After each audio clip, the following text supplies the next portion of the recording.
you did get to talk to Devo in one of your recent podcasts. One of my favorite stories, I think it's true, is that John Lennon saw Devo, and he immediately got it, and he was like, he went up to them, he's like, yeah, yeah, yeah, yeah, yeah, yeah, yeah, yeah, yeah, yeah. He's like, he understood, like, okay, this is yeah, yeah, yeah. This is they're doing like their own Yeah. version of the Beatles. Yeah, yeah, yeah. You're asking Paul if it's That's true. I don't know. Yeah, as someone as like a It's okay. discerning guy, was that That doesn't true? have to be a question. That doesn't have to be a question. I'm just into it. We did talk about the Stones. Actually, when I talked to Mark and Jerry, Mark went on, and actually both Jerry and Mark were talking about how much they think the Stones are undersold as lyricists. Because if you look at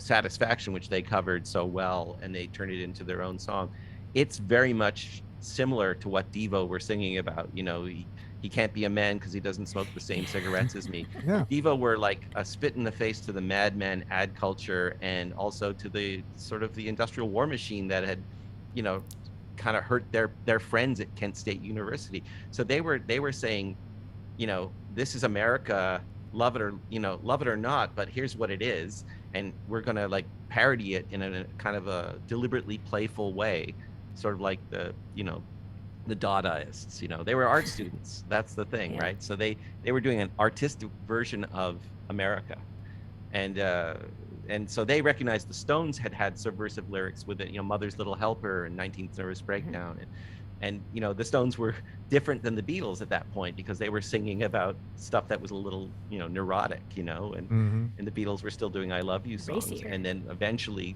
John and Paul even they got into the idea of putting social consciousness in their songs. But I think there was definitely, the case isn't that the Beatles weren't good, it's just that the Stones were as influential in their own way, and I've always been a Beatle guy, so I appreciated hearing good Stones stuff.